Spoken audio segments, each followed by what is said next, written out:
જામનગરમાં રખડતા ઢોરના કારણે યુવકનું મોત નીપજ્યું। ગોકુલનગર પાસેની ઘટના રોડ વચ્ચે ઢોર ઉતરતા થયો હતો અકસ્માત। તો સિમેન્ટ ભરેલા ટ્રક નીચે કચડાતા મોપેડ ચાલકનું મોત નીપજ્યું છે। અકસ્માતની ઘટના સીસીટીવીમાં કેદ થઈ છે। મોપેડ ચાલક ગાય સાથે અથડાયો, જે બાદ નીચે પટકાયો હતો, ત્યારે સામેથી આવતા ટ્રક નીચે આવી જતા યુવકનું ઘટના સ્થળે મોત નીપજ્યું। જામનગર જિલ્લા કોળી સમાજના પ્રમુખના 24 વર્ષના પુત્રનું અકસ્માતમાં મોત થતા શોકની લાગણી જોવા મળી રહી છે। તો રખડતા ઢોરના કારણે યુવકનું મોત નીપજ્યું છે। જે પ્રકારના દ્રશ્યો સીસીટીવીમાં જોવા મળે છે, જોઈ શકો છો કે કઈ રીતે આ યુવક છે તે ટકરાઈ જાય છે। સીસીટીવીમાં અકસ્માતની આ સમગ્ર ઘટના છે તે કેદ થઈ છે। ઉલ્લેખનીય છે કે યુવકનું મોત નીપજ્યું છે, કઈ રીતે તે ટકરાય છે આ દ્રશ્યો સીસીટીવીમાં અત્યારે કેદ થયા છે। અકસ્માતની ઘટનામાં સિમેન્ટ ભરેલા ટ્રક નીચે આ યુવક છે તે કચડાઈ જાય છે, જે બાદ તેનું મોત નીપજ્યું। ઉલ્લેખનીય છે કે સમગ્ર ઘટના ही સામે આવી છે, ગોકુલનગર પાસેની ઘટના, પરંતુ ઢોરના કારણે યુવકનું મોત નીપજ્યું છે। તો રખડતા ઢોરના કારણે આ યુવકને જીવ ગુમાવવાનો વારો આવ્યો।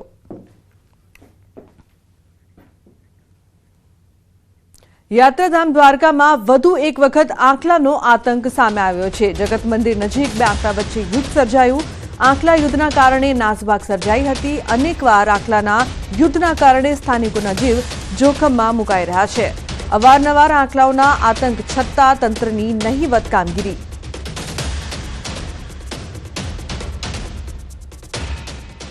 તો ઘરમાં ઘૂસ્યો દીપડો, રહીશોના જીવ તાળવે ચોંટ્યા। બનાસકાંઠાના ગામમાં દિલ ધડક રેસ્ક્યુ ઓપરેશન।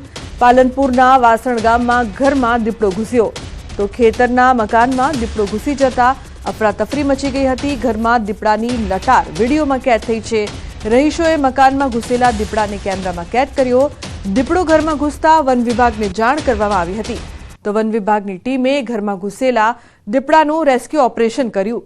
દીપડાને પાંજરે પૂરતા ગ્રામજનોએ રાહતનો શ્વાસ લીધો।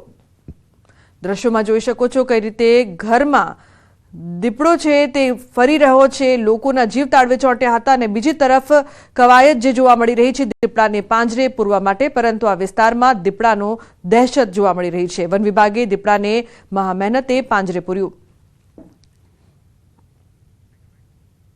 અસામાજિક તત્વોને લઈને ધારાસભ્ય પ્રવીણ માળીએ લોકોને કરી છે અપીલ। કહ્યું છે કે જ્યાં કોઈ અસામાજિક તત્વોનો ત્રાસ હોય તો પોલીસને જાણ કરવા વિનંતી કરી। પોલીસ અને સરકાર લુખ્ખા તત્વો સામે કડક કાર્યવાહી કરશે। ડીસામાં પણ આવા અસામાજિક તત્વો સામે કરવામાં આવી રહી છે કડક કાર્યવાહી।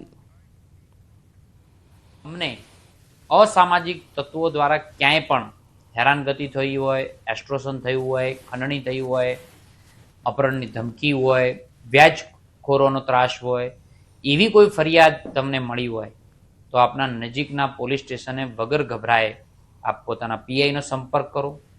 તેમનો ડર લાગતો હોય તો ડીવાયએસપીનો સંપર્ક કરો, એસપી શ્રીનો કરો, અને આપને લાગતું હોય કે મારું ધ્યાન દોરવા જેવું તો ધારાસભ્ય તરીકે મને પણ જાણ કરજો।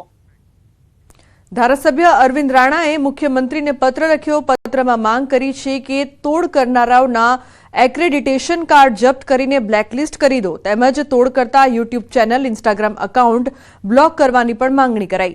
રાજ્યમાં આરટીઆઈ એક્ટ દ્વારા વ્યક્તિગત ખાનગી મિલકતોના બાંધકામની માહિતી માંગીને ખંડણીની વસૂલીનો વ્યાપ વધ્યો છે, જેમાં કથિત પત્રકાર સામે પોલીસે કાર્યવાહી હાથ ધરી છે।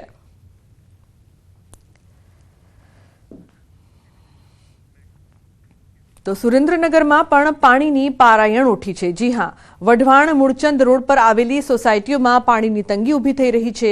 રહીશોનો આક્ષેપ છે કે છેલ્લા કેટલાક વર્ષોથી પાણી આવતું જ નથી, જેના કારણે 150થી વધુ પરિવારોને હાલાકી ભોગવવાનો વારો આવ્યો છે। અનેક રજૂઆત છતાં તંત્ર આંખ આડા કાન કરી રહ્યું છે। આ વિસ્તારમાં રોડ, ગટર અને પાણી સહિતની પ્રાથમિક સુવિધાનો અભાવ છે। ઘરમાં નળ તો લાગેલા પણ પાણી ન આવતું હોવાથી નળ શોભાના ગાંઠિયા સમાન બન્યા છે। રહીશોને પાણી મેળવવા ખૂબ જ દૂર જવું પડે છે અથવા ટેન્કર મંગાવવું પડે છે, પરંતુ ટેન્કર સ્થાનિકોને પરવડે તેમ નથી।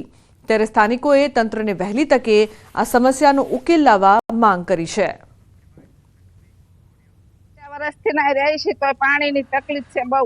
નર આપ્યા પણ નરમાં પાણી નથી આવતું। અવારનવાર અહીંયા જાય છે અમે બધે, તો કોઈ જવાબ નથી દેતા અમને। પાણીની, રોડની અને ગટરની 3 માંગણી છે અમારી। તકલીફ બહુ પડે પાણીની। ટાઉન પરામાં રહી છે, 50 વર્ષથી રહી છે, અમારે પાણીની પ્રોબ્લેમ છે। બધે જાય છે પણ અમારું કોઈ સાંભળતું નથી. પાણીના ટેન્કરે નથી આવતા. નગરપાલિકાની પાણી લાઈન હા છે પણ પાણી નથી આવતું. ને આ કેટલાય વર્ષોથી અમારે પાણી રોડની આ બધી સમસ્યા છે, ગટરની. છેલ્લા 10 વર્ષથી તો અમે આ ધક્કા ખાવી છીએ, અમારું કોઈ સાંભળતું નથી. આમાં 500 થી 1000 વસ્તી હશે. મહાનગરપાલિકામાં અમે હમણાં રજૂઆત કરી, એ લોકો કહે છે કે થઈ જાય છે.